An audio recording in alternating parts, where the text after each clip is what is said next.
Hi friends, welcome back to our channel విక్కీస్ vlog.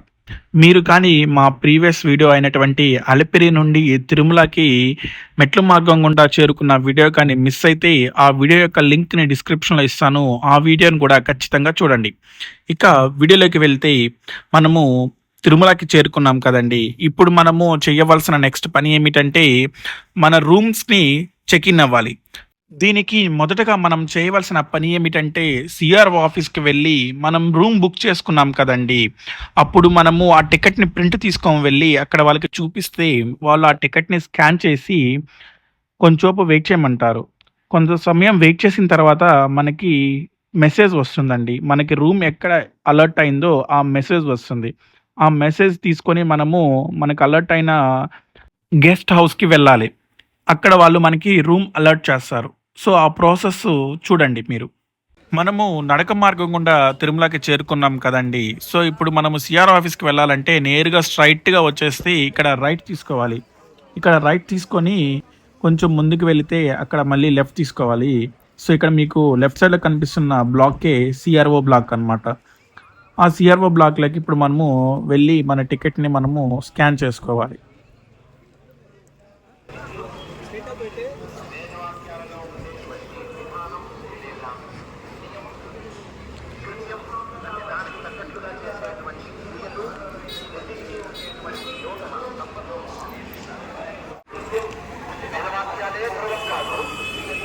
వేదవాక్యాలలో ఉండేటువంటి కర్మల శాశ్వతం కాదు.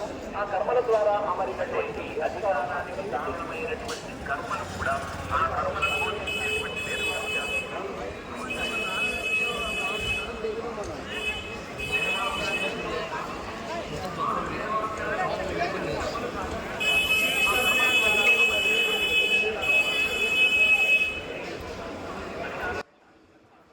ఇదే అండి సిఆర్ఓ ఆఫీస్. సిఆర్ఓ ఆఫీస్కి ఆపోజిట్గానే మనకి ఆర్జిత సేవ లక్కీ డిప్ టికెట్ కౌంటర్ కూడా ఉంటుంది. ఒకవేళ మీకు కానీ ఇంట్రెస్ట్ ఉంటే ఆ కౌంటర్ దగ్గరికి వెళ్ళి మన ఆధార్ కార్డ్ చూపిస్తే వాళ్ళు ఆ లక్కీ డిప్లో మన ఆధార్ని కూడా రిజిస్టర్ చేస్తారు.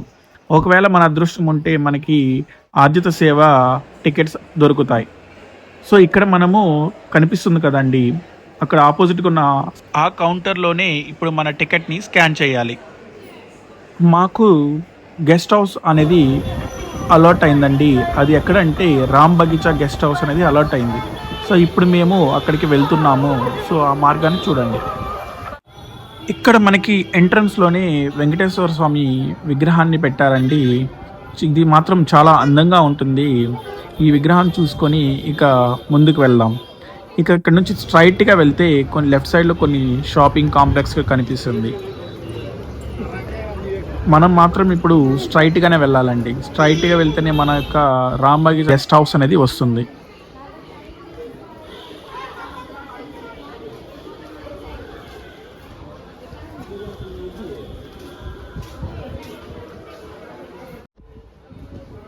మేము వెళ్ళే సమయానికి భక్తుల రద్దీ చాలా ఎక్కువగా ఉన్నిందండి.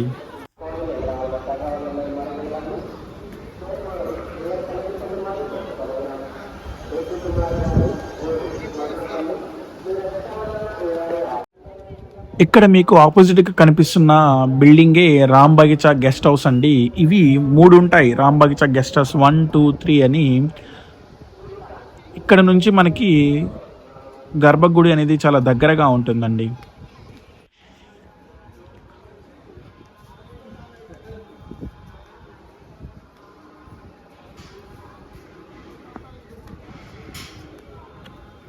రామ్ బగీచా గెస్ట్ హౌస్ చేరుకున్నామండి. ఇక్కడికి వెళ్ళిన తర్వాత ఆపోజిట్లోనే ఉంటుంది ఒక చిన్న ఆఫీసు. అక్కడికి వెళ్ళి మనకి వచ్చిన మెసేజ్ వాళ్ళకి చూపించాలి.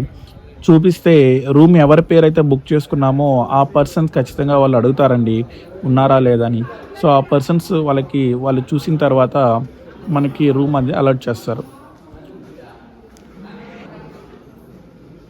ఇక మేము రూమ్ చెక్ ఇన్ అయిన తర్వాత తలనీలాలు సమర్పించడం కోసము వెళ్తున్నామండి.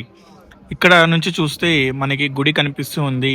గర్భగుడి అయితే బంగారు కలర్లో మెరిసిపోతూ చాలా అందంగా కనిపించింది.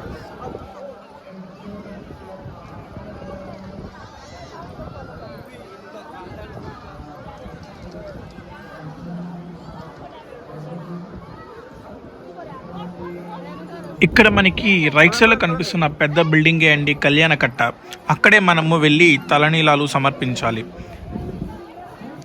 ఇక మనము అక్కడ వెళ్లి లైన్‌లో నిలబడుకుంటే ఇటువంటి టోకెన్స్ ఇస్తారండి. ఆ టోకెన్ తీసుకొని మనము హాల్‌లోకి ఎంటర్ అవ్వాలి.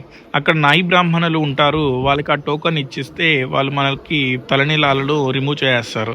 అవి దేవుడికి సమర్పిస్తారు. ఈ తలనీలాలు సమర్పించడానికి ఒక స్టోరీ ఉందండి. అదేమిటంటే పూర్వం వెంకటేశ్వర స్వామి భూమి మీద ఉన్నప్పుడు పశువుల కాపరి గోవుని కొట్టపోయి పొరపాటున వెంకటేశ్వర స్వామిని కొడతారండి. అప్పుడు స్వామికి తలలో కొన్ని వెంట్రుకలు రాలిపోతాయి. అక్కడ తిరిగి వెంట్రుకలు మళ్ళీ మొలవవండి. అలా గడుస్తున్న కొన్ని రోజుల తరువాత వెంకటేశ్వర స్వామి అడవిలో ఉన్నప్పుడు ఒక ఒక ఆవిడ నీలాద్రి అనే ఒక ఆవిడ వెంకటేశ్వర స్వామిని చూసి ఇంత అందమైన స్వామికి ఇక్కడ వెంట్రుకలు ఉంటే బాగుంటుందని ఆవిడ వెంట్రుకలను తీసి స్వామికి అతికిస్తుందండి. అప్పుడు వెంట్రుకలు స్వామికి బాగా వస్తాయి. సో అప్పుడు వెంకటేశ్వర స్వామి ఆమెను చూసి తిరిగి తన వెంట్రుకలు తీసుకోమని చెప్తాడు. అప్పుడు ఆవిడ వెంకటేశ్వర స్వామికి ఒక వరం కోరుకుంటుందండి. స్వామి, కలియుగాంతం వరకు భక్తులు మీకు తలనీలాలు సమర్పిస్తారు. ఆ తలనీలాలన్నీ నాకు చెందేటట్టు వరము ప్రసాదించు స్వామి అని ఆవిడ కోరుకుంటే వెంకటేశ్వర స్వామి ఆవిడకి వరం ఇస్తారండి. ఆ వరం వల్ల ఇప్పటికీ కూడా భక్తులు వెంకటేశ్వర స్వామికి తలనీలాలు సమర్పిస్తూ ఉంటారు.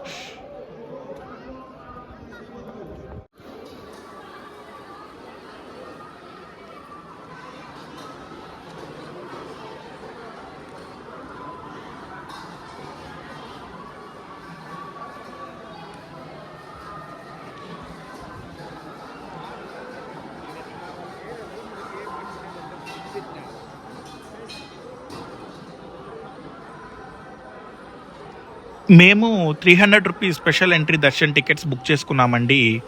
మా యొక్క దర్శనం టైమింగ్ వచ్చి 9:00. మేమందరం తలనీలాలు సమర్పించిన తర్వాత ఫ్రెష్ అయ్యి దర్శనానికి వెళ్ళామండి.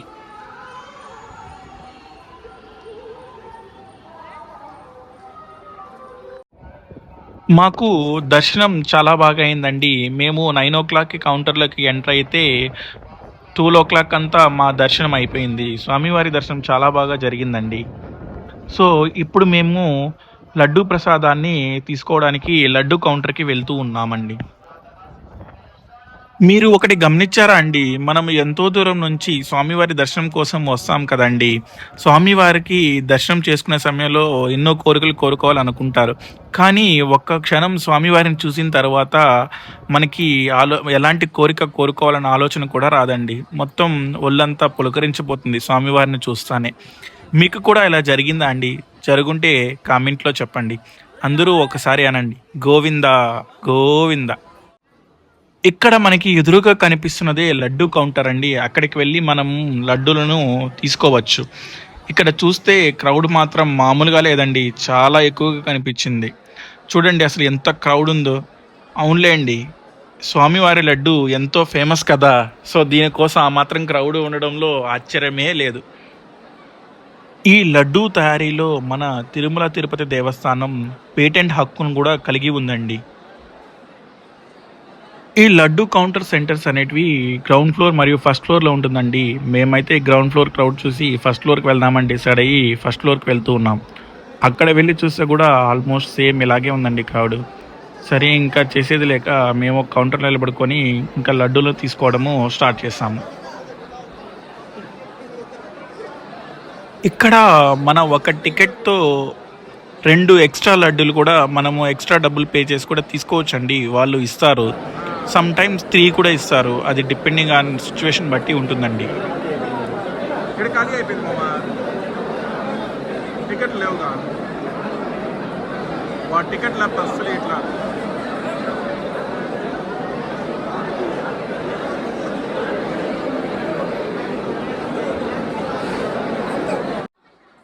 ఇక మొత్తానికైతే లడ్డులు తీసుకున్నామండి. మేము తిరిగి మా యొక్క గెస్ట్ హౌస్కి వెళ్తూ ఉన్నాము.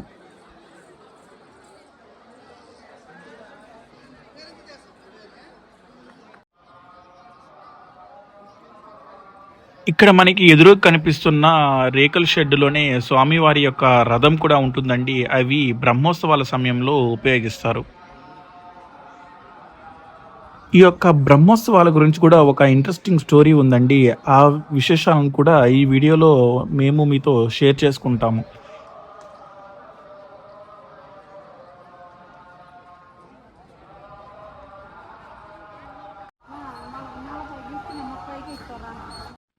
ఇప్పుడు మనము మాతృశ్రీ తరిగొండ వెంగమాంబ అన్నప్రసాద కేంద్రంకి వెళ్తూ ఉన్నామండి.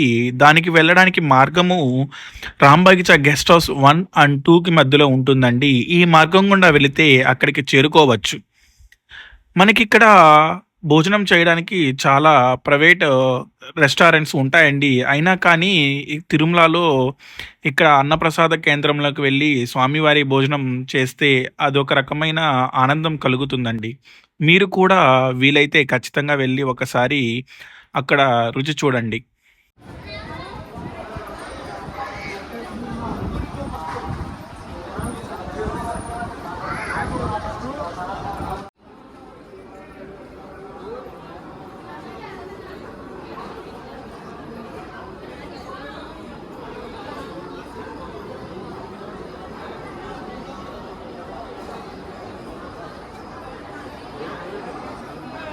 ఇక్కడ మనకి బ్రేక్‌ఫాస్ట్ టైమింగ్స్ వచ్చి 8:30-10:30 వరకు ఉంటాయండి.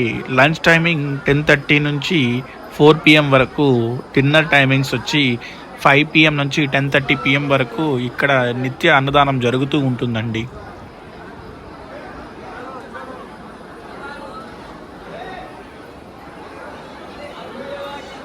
ఇక్కడ లోపలికి ప్రవేశిస్తే ఇక్కడ మనకి అద్భుతమైన పెయింటింగ్ కనిపిస్తుందండి. ఈ పెయింటింగ్‌లో మనకి ఏం రిప్రజెంట్ చేస్తాయంటే, ఇది శేషాచలం పర్వతాల్లో ఉన్న 5 పుణ్యక్షేత్రాలను తెలియచేస్తదండి. ఆ 5 పుణ్యక్షేత్రాలు ఫస్ట్‌దొచ్చి శ్రీశైలం మల్లికార్జున స్వామి టెంపుల్ అండి. ఇది 12 జ్యోతిర్లింగాలలో ఇది కూడా ఒకటి. ఇక రెండవ టెంపుల్ వచ్చి త్రిపురాంతకం టెంపుల్. ఇది ప్రకాశం డిస్ట్రిక్ట్‌లో ఉంటుందండి. ఇక మూడోదొచ్చి మహానంది. ఇది నంద్యాల డిస్ట్రిక్ట్‌లో ఉంటుంది. ఫోర్త్‌దొచ్చి అహోబిలం టెంపుల్. లక్ష్మీ నరసింహస్వామి యొక్క టెంపుల్. ఇక లాస్ట్‌ది మీకు అందరికీ తెలిసిందే తిరుపతి వెంకటేశ్వర స్వామి టెంపుల్ అండి. మీరు కానీ వెళ్తే ఒక్కసారి ఆ పెయింటింగ్‌ని చూడండి. ఎంతో అద్భుతమైన పెయింటింగ్ అండి అది.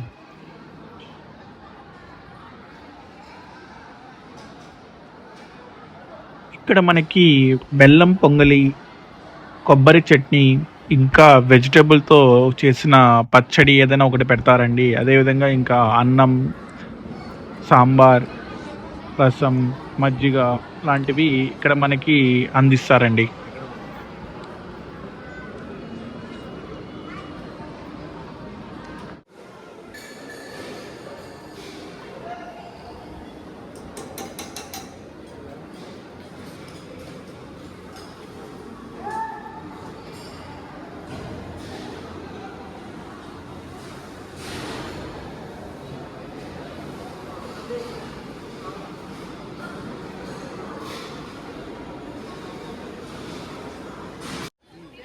నేను, మా తమ్ముడు గుండు కొట్టాము. సో, టోపీలు కొందామని ఇక్కడికొచ్చామండి.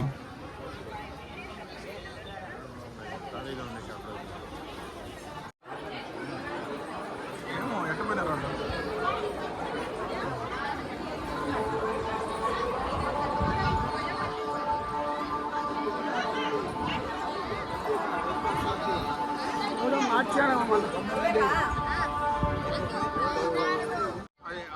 ఇక్కడ కనిపిస్తున్న ఈ వీధులని మాడ వీధులు అని అంటారండి. ఇక్కడ చెప్పులు వేసుకొని మాత్రం వెళ్ళొద్దండి. అదేవిధంగా ఇప్పుడు మనము వరాహస్వామి టెంపుల్‌ని చూడ్డానికి వెళ్తున్నాము. వెంకటేశ్వర స్వామిని దర్శనంకి వెళ్ళే ముందు ఫస్ట్‌గా మనం చేయాల్సింది వరాహస్వామిని దర్శనం చేసుకొని, ఆ తరువాత వెంకటేశ్వర స్వామి దర్శనానికి వెళ్ళాలండి. ఇది జస్ట్ ఊరికే ఒక చిన్న వీడియో తీసుకెళ్ళిపోతా.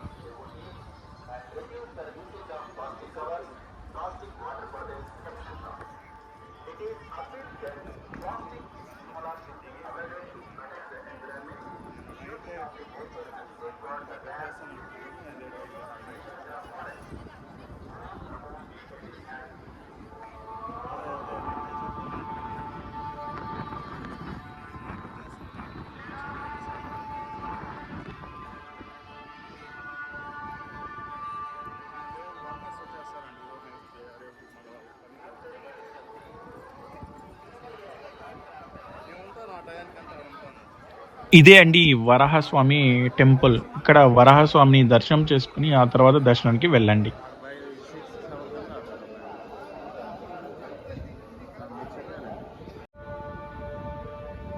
ఇది స్వామివారి పుష్కరిణి అండి. ఇక్కడ భక్తులు స్నానం ఆచరించవచ్చు. ఇక్కడ స్నానం ఆచరించడం వల్ల మన యొక్క పాపాలు, అదేవిధంగా మన యొక్క రుగ్మతలు, మానసిక రుగ్మతలు అన్నీ తొలగిపోతాయని భక్తులు నమ్ముతూ ఉంటారు.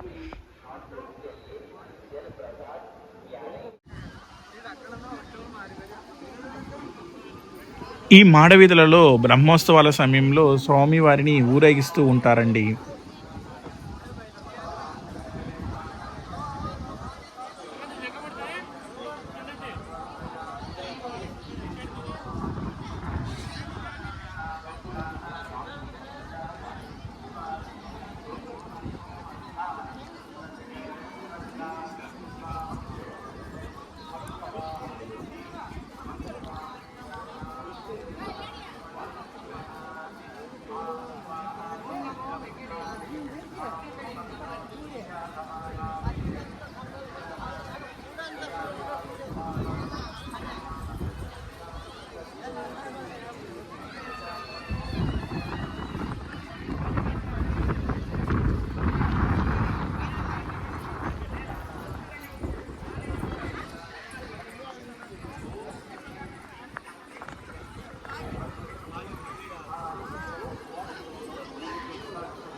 ఇక మేము తిరిగి మా యొక్క గెస్ట్ హౌస్‌కి చేరుకున్నామండి. మేము రూమ్‌కి చేరుకునే సమయానికి మా వాళ్ళు అందరూ రూమ్‌లో రెస్ట్ తీసుకుంటూ కనిపించారు. సో, ఇక అందరం డిసైడ్ అయ్యాము తిరిగి ఇళ్ళకి వెళ్ళిపోవాలని. సో, మా బ్యాగ్స్ అన్నీ మేము సర్దుకొని రూమ్స్‌ని చెకౌట్ చేయాలని జెప్పి ఇంక మా వాళ్ళందరికీ చెప్తూ ఉన్నామండి. ఇక మేమందరం తిరిగి మా యొక్క ఇళ్ళకు బయలుదేరామండి. నేను మీకు ఈ వీడియోలో చెప్పినట్లు బ్రహ్మోత్సవాల గురించి ఇంట్రెస్టింగ్ స్టోరీ చెప్తానని చెప్పాను కదండీ! నేను ఆ స్టోరీ చెప్తూ ఉంటాను. మీరు ఈ యొక్క నేచర్‌ని కూడా ఎంజాయ్ చేస్తూ ఆ స్టోరీని వినండి. పూర్వం స్వామివారు శిలారూపంలో ఉన్నప్పుడు స్వయంగా మాట్లాడుతున్న రోజులవి. అవును. శ్రీ వెంకటేశ్వర స్వామి వారు నిజంగానే మాట్లాడేవారంటండి. శ్రీవారు శిలారూపంగా మారిన తర్వాత కూడా మహాభక్తులతో మాట్లాడేవారట. అన్నమయ్య మరియు హాదీరాం బావాజీ లాంటి భక్తులతో ఏకంగా వచ్చి ప్రత్యక్ష పాచికలు ఆడేవారట. ఆయనతో అనునిత్యం మాట్లాడేవారట. ఒకానప్పుడు తొండమాన్ చక్రవర్తి చేసిన పనికి ఆగ్రహించి మాట్లాడడం మానేశారంట. పూర్వం కూర్ముడు అనే బ్రాహ్మణుడు కాశీకి పోతూ తాను తిరిగి వచ్చే వరకు తన భార్య పిల్లలను కాపాడమని తొండమాన్ రాజుకు అప్పజెప్పాడు. ఆ రాజు వారికి ఒక భవనంలో సకల సౌకర్యాలు కలుగజేసి భద్రతకై తాళం వేసి ఉంచాడు. తర్వాత ఆ విషయం మర్చిపోయాడు. ఆ భవనంలోని వారు ఆహారం చాలక లోపలే మరణించారు. 1 సంవత్సరం తర్వాత బ్రాహ్మణుడు కాశీ నుంచి వచ్చాడు. ఆ విషయమే మరిచిన తొండమానుడు భవనంలో చనిపోయిన వారిని చూసి భయపడి వెంకటాచలానికి పరిగెత్తుకు వెళ్ళి శ్రీవారిని పాదాలపై పడి శరణు వేడాడు. అప్పుడు శ్రీ వెంకటేశ్వరుడు, నీకు బ్రహ్మహత్య పాపం చుట్టుకుంది, కానీ నీకు అభయం ఇచ్చినందువల్ల నిన్ను రక్షిస్తాను. అందుకు ప్రతిఫలంగా ఇక ముందు ఎవరికి ప్రత్యక్షంగా కనిపించను, ఎవరితోనూ ప్రత్యక్షంగా మాట్లాడను అంటూ శపథం చేసి ఆ బ్రాహ్మణుడి కుటుంబాన్ని బ్రతికించాడు. అప్పుడు బ్రహ్మదేవతలు మనుషులను ఉద్దేశించి బలహీనులు, అల్పాయుషులైన మానవులను ఉద్ధరించడానికై కలియుగాంతం వరకు వెంకటాచలంపై ఉండవలసిందిగా వెంకటేశ్వర స్వామిని ప్రార్థించారు. దానికి శ్రీనివాసుడు దివ్యమూర్తిగా దర్శనమిస్తాను, కానీ ఎవరితోనూ మాట్లాడను, అందరి కోరికలు తీరుస్తాను అంటూ కన్యామాసం శ్రావణ నక్షత్రం రోజున దివ్యమైన సాలగ్రామ శిలామూర్తిగా ఆవిర్భవించారు. తొండమానుడు ఆలయ గోపురాదులు నిర్మించాడు. బ్రహ్మదేవుడు 2 అఖండ దీపాలు వెలిగించి, ఇవి కలియుగాంతం వరకు వెలుగుతూ ఉంటాయని చెప్పాడు. తర్వాత 10 రోజుల పాటు ఉత్సవాలు నిర్వహించాడు. అవే ఆ తర్వాత కాలంలో బ్రహ్మోత్సవాలుగా ప్రసిద్ధి పొందాయి అని చరిత్ర చెబుతుందండి. ఇదే అండి బ్రహ్మోత్సవాలు వెనుక ఉన్నటువంటి చరిత్ర. ఇక్కడ నేను మీకు ఇంకొక విషయాన్ని కూడా షేర్ చేసుకుంటానండి. అది ఏమిటంటే, మనము ఎంతో శ్రమపడి తిరుమలకి చేరుకుంటే, అక్కడ మనకి స్వామివారి దర్శనం మహా అంటే 30 సెకండ్స్ నుంచి ఒక నిమిషం వరకు జరిగితే మనం చాలా అదృష్టంగా భావిస్తాం. అలాంటిది ఒక 4 ఫ్యామిలీస్ స్వామిని నిత్యం 30 నిమిషాల నుంచి 1 గంట వరకు దర్శనం చేసుకుంటూ ఉంటారండి. వారెవరో తెలుసా? మొదటగా వికాంస మహర్షి యొక్క కుటుంబ సభ్యులండి. ఈ వికాంస మహర్షులు ఎవరంటే, మనకు తెలుసు కదండీ! విష్ణుమూర్తి సాక్షాత్ భూమి మీదకి వచ్చారని. అప్పుడు విష్ణుమూర్తి యొక్క ఆగమనాన్ని రచించడం కోసం సాక్షాత్ విష్ణుమూర్తియే బ్రహ్మదేవుని కోరగా, బ్రహ్మదేవుని వల్ల కూడా కాలేదండి ఆ ఆగమనాన్ని రచించడం కోసం. అప్పుడు విష్ణుమూర్తి సాక్షాత్ తన నుంచే ఒక మానసపుత్రుడిని సృష్టించారండి. ఆ మానసపుత్రులే వికాంస మహర్షి. ఆ మహర్షియే వికాంస ఆగమనాన్ని రచించారండి. వీళ్ళు ఎవరంటే దీక్షితులండి. వీళ్ళ పేర్లలో ఎవరైతే చివర దీక్షితులని కనిపిస్తుందో, వాళ్ళు స్వామిని నిత్యం 30 నిమిషాల నుంచి 1 అవర్ వరకు దర్శనం చేసుకుంటారండి. ఇక రెండవది వచ్చి సన్నిధి గొల్ల అండి. ఈ సన్నిధి గొల్ల ఎవరంటే, ముందు చెప్పినట్టు పశువుల కాపరి పొరపాటున వెంకటేశ్వర స్వామిని కొట్టారు కదండీ! అప్పుడు వెంకటేశ్వర స్వామి ఆ పశువుల కాపరి మీద కోపగించుకోకుండా వాళ్ళకి ఒక వరం ప్రసాదించారండి. నా యొక్క మొదటి దర్శనం ఎప్పుడు మీకే కలుగుతుందని వరం ప్రసాదించారండి. వాళ్ళు యాదవాస్ అండి. అతనికి ఫస్ట్ దర్శనం ఎప్పుడు ఆ యాదవాస్ ఫ్యామిలీనే చేసుకుంటారండి. వాళ్ళనే సన్నిధి గొల్ల అంటారు. ఇక మూడవది ఎవరంటే, సుప్రభాత సేవ టైంలో తుంబుర పట్టుకొని పాటలు పాడుతూ ఉంటారు కదండీ! స్వామివారి యొక్క పాటలు. వారు ఎవరంటే, అన్నమాచార్య వారి యొక్క వంశస్థులండి. మనకు తెలుసు కదండీ! అన్నమాచార్యులు సాక్షాత్ 32,000 సంకీర్తనలు రచించారండి. ఆ స్వామివారి తన యొక్క భక్తిని మెచ్చుకొని అన్నమాచార్య వారి యొక్క వంశానికి ఈ యొక్క వరాన్ని ప్రసాదిస్తారండి. వీరు నిత్యం సుప్రభాత సేవ టైంలో స్వామివారి యొక్క పాటలు పాడుతూ స్వామిని నిద్రలేపుతారండి. అదేవిధంగా రాత్రిపూట కూడా స్వామివారికి పాటలు పాడుతూ స్వామివారిని నిద్రపుచ్చుతారండి. ఇక నాలుగవది ఎవరంటే వేంగమాంబ గారి యొక్క వారసులండి. వేంగమాంబ గారు పెళ్లి చేసుకోలేదు కదా అంటే సాక్షాత్ వెంకటేశ్వర స్వామి వారే వేంగమాంబ గారితో చెప్పారంట అండి ఒక పుత్రుడిని దత్తత తీసుకోమని. ఆ వారసులే ఇప్పుడు ఉన్నారు. అందులో 6వ జనరేషన్ పీపుల్ ఇప్పుడు ఉన్నారండి. వారే విశ్వామూర్తి గారు. వారే ఆఖరిన స్వామివారికి హారతి ఇస్తూ ఉంటారు. వీరు నిత్యం 30 నిమిషాల నుంచి 1 గంట సేపు స్వామివారిని దర్శనం చేసుకుంటూ ఉంటారండి. ఈ 4 కుటుంబాలు ఎంతో అదృష్టం చేసుకున్నాయి కదండీ! ఫైనల్లీ ఇప్పుడు మనం తిరుమల నుండి తిరుపతికి చేరుకున్నామండి. ఇక్కడ మనకి గరుత్మంతుడు కనిపిస్తూ ఉంటాడు. ఇక్కడ కనిపిస్తున్న ఈ ఫ్లైఓవరే అండి నూతనంగా నిర్మించిన శ్రీనివాస సేతు ఫ్లైఓవర్. ఒకవేళ మీరు గాని కరకంబాడి రోడ్ పైన వస్తే ఇది తిరుపతి ఎంట్రన్స్‌లోనే ఈ బ్రిడ్జ్ మీకు కనిపిస్తుంది. ఆ ఫ్లైఓవర్ మీద గాని వెళ్తే చాలా వరకు ట్రాఫిక్‌ని తప్పించుకోవచ్చు. మీకు కానీ మా వీడియో నచ్చితే don't forget to like, share and subscribe to my channel. Thank you for watching. See you on another interesting video. Bye bye.